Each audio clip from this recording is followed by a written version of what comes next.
Tim on the left. Where's Frankie Montas at in his build-up, and what's next for him? I think we're still in the out to 75, 90 feet area. But we're on pace for what our original time frame was, which was late May, early June. I think that's where we're headed. He feels good. He's progressing well, and so we'll just keep him going on this path.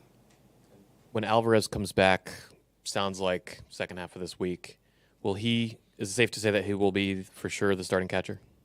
I think we have two catchers who we feel really good about. Mendy's going to decide who plays every day and who gives us the best chance to win, and we certainly think Alvy's going to be a huge part of that. Abby on the right. How do you balance the decision with Daniel Nunez, given how well the bullpen has been performing? Yeah, I think the guys we have here have been performing at a really high level. We think Nooney's going to be a big part of this bullpen going forward. Part of this is just ensuring that he has completed his ramp-up, which he has at this point. The Syracuse weather didn't help him on some of this, so we had a couple of false starts in terms of trying to get him to 2 out of 3s and just making sure the volume was where we needed to go. But he should be there now. Now it's just need. It's when do we have the need? And we know he's going to be able to help us at some point this year and probably some point soon.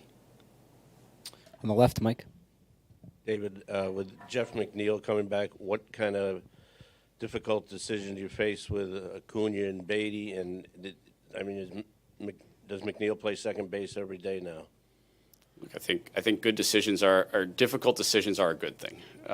When we have players that we want to keep here, as we get healthier, these types of decisions are going to become more and more a part of our thought process. So we're going to continue to talk about it, and when Jeff is ready, we'll certainly make a decision to get him back on the roster. And I imagine Jeff's going to do what he always does. He's going to bounce around. He's going to play some second. He'll fill in the corner outfielders when needed. We'll see how the center field thing goes. I think he's excited about that. So there are plenty of at-bats to go around here, and Jeff will certainly get a share. What can you say about the job Acuna and Beatty have done for you here early? I think they've done a nice job. They've, especially over the last week, 10 days, both of those guys have played well. Brett, I think bouncing between second and third isn't the easiest thing in the world, and he's handled that well, made some really nice defensive plays at third. We've seen him drive the ball a little bit over the last week, which is encouraging. And Louis done, really exactly what we expect. He's played very solid defense at second base. He's running the bases very, very well. He's making contact and getting on base. So I think both of those guys have contributed, especially over the last week to 10 days, and that's great to see. How much could you see Acuna's potentially part of that center field mix? I think it's a possibility. He's working out there. Yeah, I think we're going to have to work through what exactly that mix looks like over the next couple of days. But he's working really hard with Antoine right now, and we're making some progress. So we'll get to the point where I think we have confidence in putting him out there. Andy in the back. Seeing Acuna again now at the major league level this year, how close / far away do you think he is in terms of being who you'd like him to be as a developed hitter, making the right swing decisions and getting to a place where you say, this is the major league hitter that we think he can be? Like, how close is it? To his credit, he's competed very well at the major league level, both last September and through first couple weeks this year. So he deserves a lot of credit for that. That's not easy to do, especially coming from performances at AAA that frankly didn't necessarily indicate he was going to be able to do that. So there's always going to be development for a young player.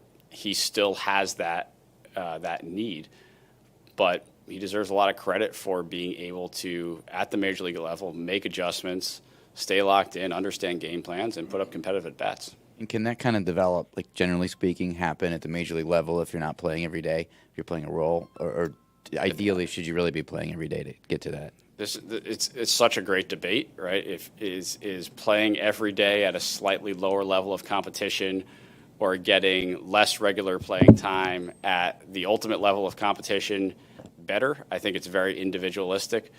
I don't think we always get that right, to be honest with you. We make the best judgments we can and see how it goes. But he has proven that, against some good pitching at the major league level, he's able to stay in at bats and compete.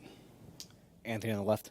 Somewhat broader version of Mike's question, but just until Siri comes back, how do you envision that center field playing time so breaking down here? I don't think we know. I think Tyrone's going to get a lot of it, clearly. He's a very gifted center fielder. He can impact the game in a number of different ways, and I think he's starting to take better at bats as well. Beyond that, we'll see. Jeff could be a part of it. Brandon could be a part of it. Louis could be a part of it. I think it's who's playing well, what pitchers we're facing, how we want to structure the lineup on any particular day. But we feel confident we have enough people to play there to cover that position and cover it well. And then just on a different topic, starting pitching, you guys have obviously been great. I think a lot of people from the outside looking in to start the year said this, is a question mark for your team. How much of what has transpired over the last 3 weeks is what you expected versus, a matter of you guys coaching them up? To what extent has it been what you envisioned? I think we felt throughout the offseason into spring training that we had depth and numbers of quality starters who were going to pitch for us over the course of the year. I didn't love losing 3 of them before we got to opening day. That's not exactly how we had it mapped out. But we had confidence in the guys who were healthy, and they've all done a fantastic job. I don't know going into a season that you ever predict a 2 ERA or whatever we've got right now with our starting rotation. That's probably not sustainable for 162. But it doesn't surprise me that we're putting together very good starts and getting ourselves through the 5th and 6th inning with regularity and turning the game over to our pen in a good place. Mark on the right. Getting back to center field, Drew Gilbert, now that he's at AAA, I know he has a pretty good week through runner out at home. Do you have a specific amount of at-bats he needs to get, given last year how many games he missed because of injury? I tend not to look at this as a specific threshold, whether it's at bats or innings. I think it's more of how is the player we want? How is the player playing? We want a player to have success at the level, ideally, before we promote them. And then is there a need? And we saw with Acuna last year, sometimes needs force our hands. And to his credit, he stepped up and was able to do it. And so if a need forces our hand somewhere down the road, we'll certainly look at it. But ideally, we give prospects a chance to really have a high level of success at a particular level before we ask them to do it in the big leagues. John? Yeah, I believe you were 16th or 17th in attendance last year. This year, it's markedly up. Is that a reflection of the finish last year, the start this year, signing Soto combination? And what do you think of the reaction for Soto in that game where he got a standing ovation? I think our fans in general have been outstanding this year. It's been fun coming to the ballpark. I get a sneak peek at some of the attendance numbers ahead of a homestand, and some of them I did double takes where it's like, wow, that's really good for April. And not only has the numbers been good on paper, but it has felt like that in the ballpark, and so it's exciting. Our players have talked about it. I think we all feel it when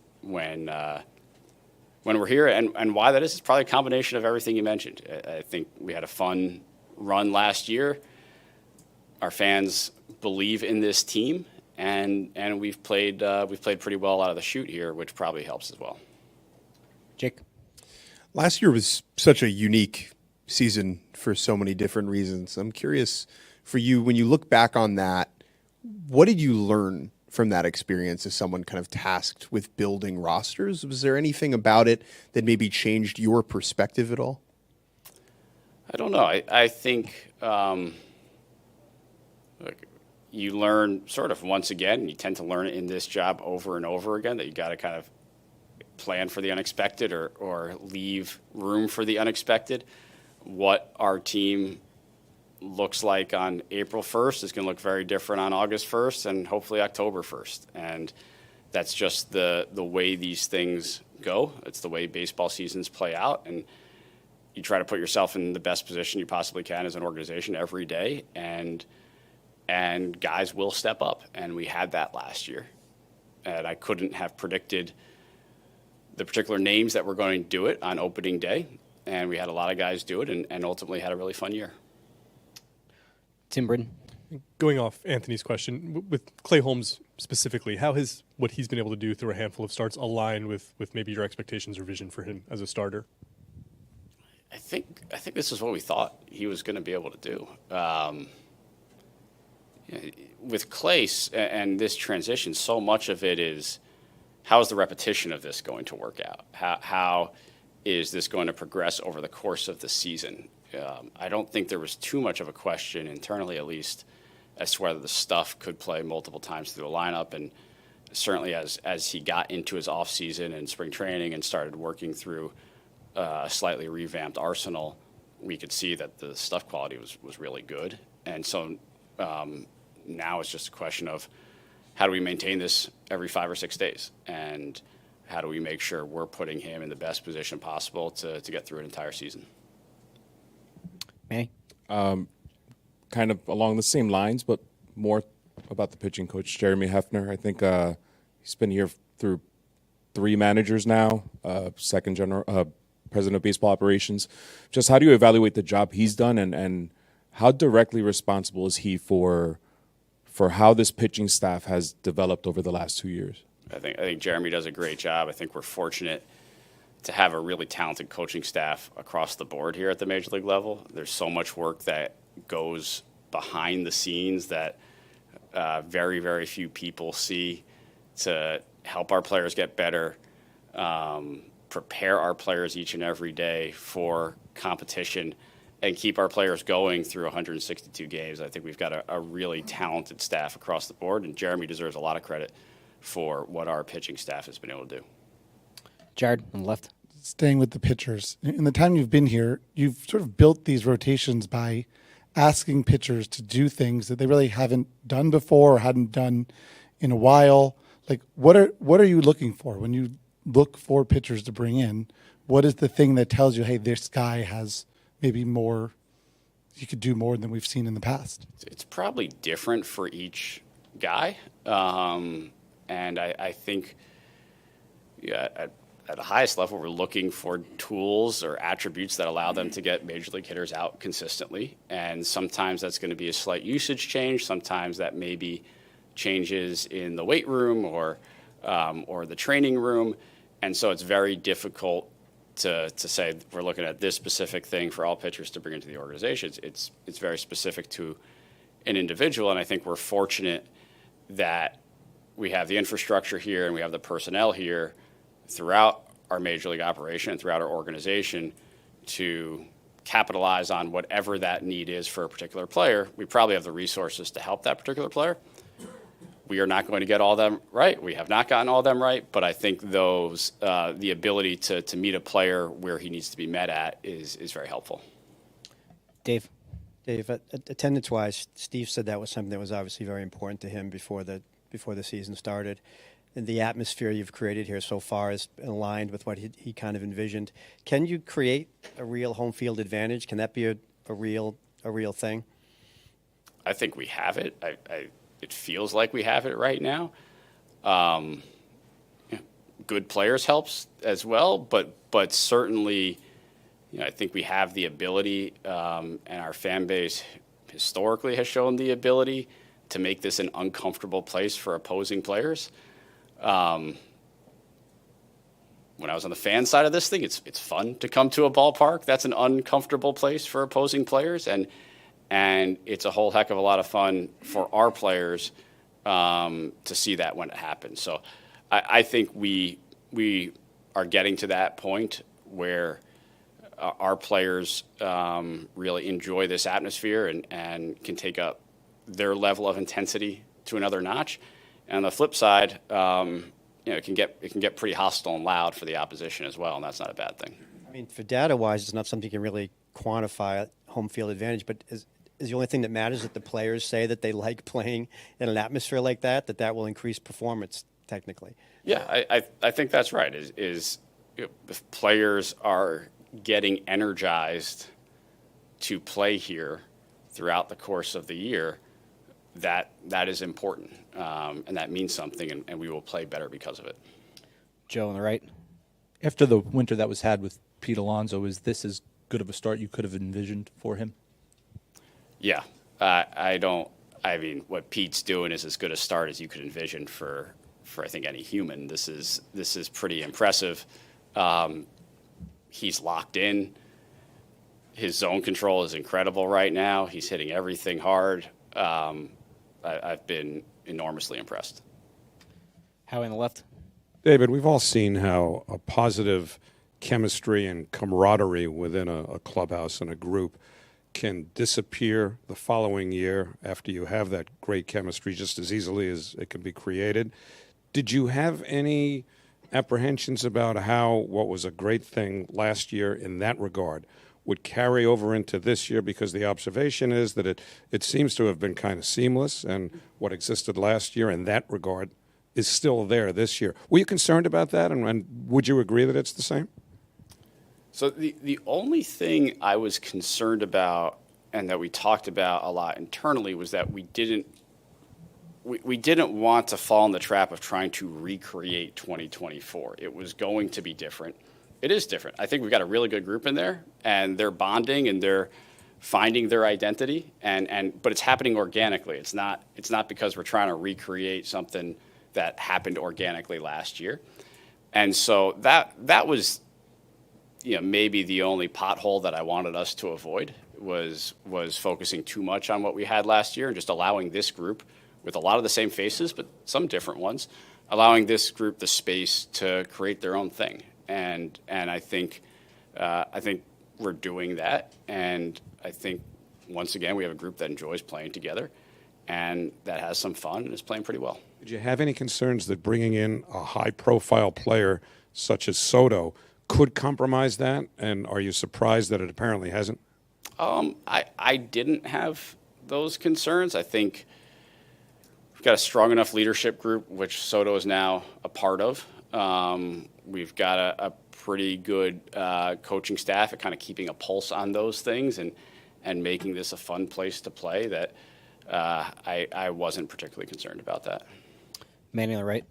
Going back to a couple questions where someone asked about what you look for when you're searching for a pitcher, how much does the staff that you currently have, again going back to Jeremy Hefner, play into that? Like getting a Clay Holmes, did that play a factor? Like, I have confidence that that Hefner can make this happen, or sure, yeah, I think having coaches who have the ability to connect with players, wide range of players, different personality types, have the ability to convey information in different ways, design drill packages in different ways for specific players, is a big part of trying to get the most out of any individual.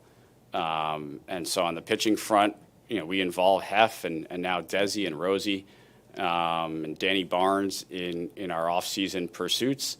And that's a big benefit for us. Do a few more. Tim on the left. Following up on the center field talk, how long do you expect to be without Siri? I think from point of injury, it's probably 8 to 10 weeks.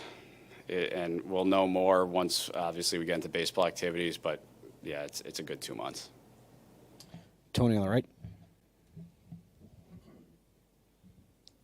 Just with the Phillies in town, I know growing up a Mets fan, there always was probably a sense of when the Braves were here, when the Phillies were here, you wait for that other shoe to drop, even if the team's playing well. To what extent do you feel like what you guys accomplished last year has vanquished that a little bit? So I was never waiting for the other shoe to drop. I was really excited to go to Shea and boo John Rocker. Look, every year's a new year, right? Every year's a new year. And frankly, what we accomplished last year doesn't have a whole lot of bearing on how this is all going to play out this year. I think we feel like we got a good team. The Phillies are a good team. The Braves are a good team. It's going to be a hotly contested division, and we want to play as well as we can right now against a good team. Do you sense that you've been asked a couple of attendance questions? Like, do you sense more optimism though from the fan base in terms of vis-a-vis where you stand in the division? Relative to what? Relative to this time last year? Absolutely. Yeah. I mean, I think relative to this time last year, there is certainly more enthusiasm and optimism around the team, and I understand that. We, as an organization, we're coming off of a disappointing year in 23. We got off to a disappointing start last year. And so the circumstances surrounding this late April is very different. And we'll do one last one from Will over there.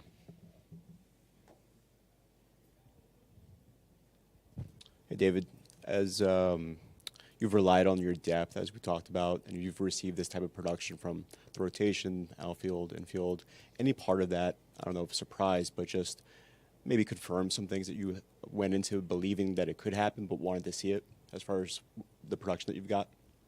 I don't know that anything in particular surprised me here. I think we've probably asked more of certain members of our bullpen than I would have envisioned, certainly when spring training began or even on opening day. Just the way these games have played out, where pretty much everyone in our pen has gotten some pretty high leverage appearances and really performed, and that's been very impressive. But I'm proud of how our entire roster and the depth has performed here.